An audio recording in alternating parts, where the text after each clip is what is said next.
নমস্কার, সনাতন ধর্মকথা চ্যানেলে আপনাদের সবাইকে স্বাগত। আজ রামায়ণের উত্তরকাণ্ডের 30তম পর্ব শুরু করব। 33 কোটি দেবদেবী, ব্রহ্মা বিষ্ণু মহেশ্বর, সর্বকালের সর্বসৃষ্টি, পিতা মাতা গুরু সবাইকে প্রণাম জানিয়ে এই পাঠ শুরু করছি। কাকভূষুণ্ডী বলছেন, যে জীব প্রেমের সাথে শ্রীরামচন্দ্রকে খোঁজে সে সকল সুখের আকর এই ভক্তিরূপী মণিপ্রাপ্ত হয়। আমার মনে তো এই বিশ্বাসও আছে যে শ্রীরামের দাস শ্রীরামের থেকেও বড়। শ্রীরামচন্দ্র যদি সমুদ্র হন, তাহলে ধীর সাধুসন্ত পুরুষ হচ্ছেন মেঘ। শ্রীহরি চন্দন গাছ হলে সাধুসন্ত হচ্ছেন বাতাস। সুন্দর হরিভক্তি হচ্ছে সকল সাধনার ফল। সেই ফলকে সাধুসন্ত ছাড়া কেউ পায়নি। এই রকম বিবেচনা করে যে মানুষ সন্ত পুরুষদের সঙ্গ করে, তার কাছে শ্রীরাম ভক্তি সুলভ হয়ে যায়। ব্রহ্ম বেদ হচ্ছেন সমুদ্র, জ্ঞান মন্দার পর্বত এবং সাধুসন্ত হলেন দেবতা। তারা এই সমুদ্র মন্থন করে কথারূপী অমৃত বের করে নেন, যার মধ্যে ভক্তিরূপী মাধুর্য বসবাস করে। বৈরাগ্যরূপী ঢাল দিয়ে নিজেকে রক্ষা করে এবং জ্ঞানরূপী তলোয়ার দিয়ে মদ, লোভ আর মোহরূপী শত্রুদের বধ করে যে বিজয় লাভ করে, সে প্রকৃতই হরিভক্ত। পক্ষীরাজ গরুড় আবার সপ্রেমে বললেন, হে কৃপালু, আমার উপর যদি আপনার প্রেম থাকে, তবে আমাকে আপনার সেবক মনে করে আমার এই 7টি প্রশ্নের উত্তর ব্যাখ্যা করে বলুন। হে নাথ, প্রথমে বলুন যে সব থেকে দুর্লভ শরীর কোনটি, তারপর বলুন সবচেয়ে বড় দুঃখ কি এবং সবচেয়ে বড় সুখ কি, এটাও বিচার করে সংক্ষেপে বলুন। সন্ত আর অসন্তের মর্ম আপনি জানেন, এদের সহজ স্বভাব বর্ণনা করে বলুন। তারপর শ্রুতিতে প্রসিদ্ধ সবথেকে মহান পুণ্য কি সে কথা বলুন। সবথেকে মহাভয়ঙ্কর পাপ কি, এরপর মনের রোগের কথা বুঝিয়ে বলুন। আপনি তো সর্বজ্ঞ, আমার প্রতি আপনার অনেক কৃপা। গরুড়ের কথা শুনে কাকভূষুণ্ডী বললেন, হে খগরাজ গরুড়, সাদরে প্রীতিভরে শুনুন। আমি এই নীতিগুলি সংক্ষেপে বলছি। মানুষের শরীরের মতো আর কোনো শরীর নেই। চরাচরের সব প্রাণী এই শরীর প্রার্থনা করে। এই মনুষ্য শরীর স্বর্গ ও মোক্ষের সিঁড়ি তথা মঙ্গলময় জ্ঞান, বৈরাগ্য ও ভক্তি প্রদায়িনী। এই রকম মানব শরীর ধারণ করেও যে মানুষ শ্রীহরির ভজনা করে না এবং মন্দ থেকে মন্দতর বিষয়ে আসক্ত থাকে, সে পরাশরমণিকে হাতের কাছে পেয়েও ছুঁড়ে ফেলে দেয়, তার বদলে কাঁচের টুকরো গ্রহণ করে। জগতে দারিদ্র্যের মতো দুঃখ নেই, তথা সাধুসঙ্গের মতো সুখ নেই। হে পক্ষীরাজ, মন, বচন ও শরীর দিয়ে পরের উপকার করা সন্তদের এটাই সহজ সরল স্বভাব। অপরের মঙ্গলের জন্য সাধুসন্তরা দুঃখ সহ্য করেন, আর দুর্ভাগা অসন্তরা অপরকে দুঃখ দেবার জন্য জীবিত থাকে।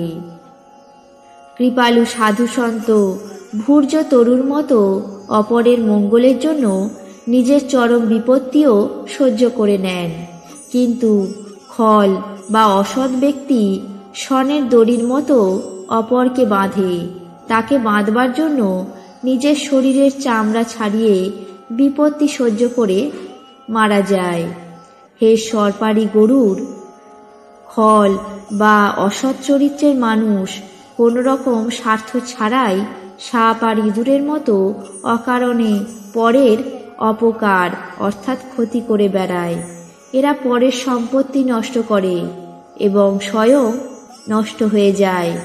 যেমনভাবে শস্যক্ষেত্র নষ্ট করে বরফশিলা নিজেও গলে যায়, যেমন অধম গ্রহ কেতুর উদয় সারা জগতে দুঃখের জন্যই হয়, তেমনি খল বা অসতের অভ্যুদয় বা উন্নতিও প্রসিদ্ধ রয়েছে। আর সাধু সন্তদের অভ্যুদয় সদাই সুখকর হয়, যেমন চন্দ্র আর সূর্যের উদয় বিশ্ব সুখকর। বেদে অহিংসাকে পরম ধর্ম বলা হয়েছে, আর পরনিন্দার সমান হীন পাপ নেই তাও বলা হয়েছে। শঙ্কর ও গুরুর নিন্দুক মানুষ পরজন্মে ব্যাঙ হয়ে জন্মায় এবং হাজার জন্ম যাবৎ ওই শরীরই পায়। ব্রাহ্মণ নিন্দুক ব্যক্তি বহু নরক ভোগ করে তারপর পৃথিবীতে কাকের শরীর নিয়ে জন্মগ্রহণ করে। যে অভিমানী জীব দেবতা ও বেদের নিন্দা করে সে রৌরব নরকে যায়। সাধু সন্তদের নিন্দাকারী মানুষ পেঁচা হয়ে জন্মায়। মোহরূপী রাত্রি তার প্রিয় হয় এবং জ্ঞানরূপী সূর্য তার কাছে অস্তগত থেকে যায়। যে মূর্খ মানুষ সকলের নিন্দা করে সে চামচিকা হয়ে জন্ম নেয়। হে গরুর, এখন মানসিক রোগ শুনুন, যে রোগে সকল মানুষ দুঃখ পেতে থাকে। সকল ব্যাধির মূল হল মোহ বা অজ্ঞানতা। ওই ব্যাধি থেকে আবার বহুবিধ শূলপীড়া জন্মায়। কাম হচ্ছে বাত, লোভ অপার বর্ধিত কফ, আর ক্রোধ হচ্ছে পিত্ত, যা সর্বদাই বুককে জ্বালাতে থাকে। কোথাও যদি এই তিন ভাই বন্ধুত্ব করে নেয় তাহলে দুঃখদায়ক সন্নিপাত রোগ উৎপন্ন হয়। কষ্টপূর্বক প্রাপ্ত যে বিষয় মনোরথ সেগুলোই সব শূল বা কষ্টদায়ক রোগ। তাদের সব নাম কেই বা জানে, সেগুলি অসীম। মমতা হচ্ছে দাদ, ঈর্ষা হল চর্মরোগ, হর্ষ বিবাদ গলার রোগের আধিক্য, পরের সুখ দেখে জ্বলন হল ক্ষয় রোগ, দুষ্টতা ও মনের কুটিলতা হল কুষ্ঠরোগ, অহংকার অতীব দুঃখদায়ী বাত, গাঁটের রোগ, দম্ভ কপট মদ আর মান শিরার রোগ, তৃষ্ণা ভীষণ উদরী রোগ। তিন রকম, যেমন পুত্র ধন আর মান, এর প্রবল ইচ্ছা, প্রবল তরুণ, ত্রহিক, কম্পজ্বর, মাৎসর্য আর অবিবেক দু রকমের জ্বর। এই রকম অনেক খারাপ রোগ আছে, সব কিছু বর্ণনা করা যায় না। একটাই রোগে মানুষ মরে যায়, আর এ তো খুবই অসাধ্য রোগ। এরা নিরন্তর জীবকে কষ্ট দিতে থাকে। এই অবস্থায় সে কি করে সমাধি অর্থাৎ শান্তি পেতে পারে? নিয়ম, ধর্ম, আচার, তপ, জ্ঞান, যজ্ঞ, জপ, দান তথা আরও কোটি রকম ঔষধ আছে, কিন্তু হে গরুর, তার দ্বারা এই ব্যাধি সারানো যায় না। এইভাবে পৃথিবীতে সমস্ত জীব হচ্ছে রোগী, যারা শোক, হর্ষ, ভয়, প্রীতি ও বিয়োগ দুঃখে আরও দুঃখী হয়ে থাকছে। আমি এই অল্প কয়েকটা মানস রোগ বললাম, এ তো সকলেরই হয়, কিন্তু এদের খুব অল্প কয়েকজনই জানে। জীবের দুঃখদায়ী এই পাপ রোগকে জানতে পারলে তার ভোগ অবশ্য কিছুটা কমে, কিন্তু সবটা নাশ হয় না। বিষয়রূপ কুপথ্য পেয়ে এরা মুনিদের মনেও অঙ্কুরিত হয়ে ওঠে, যেখানে বেচারা সাধারণ মানুষ তো কোন ছাড়।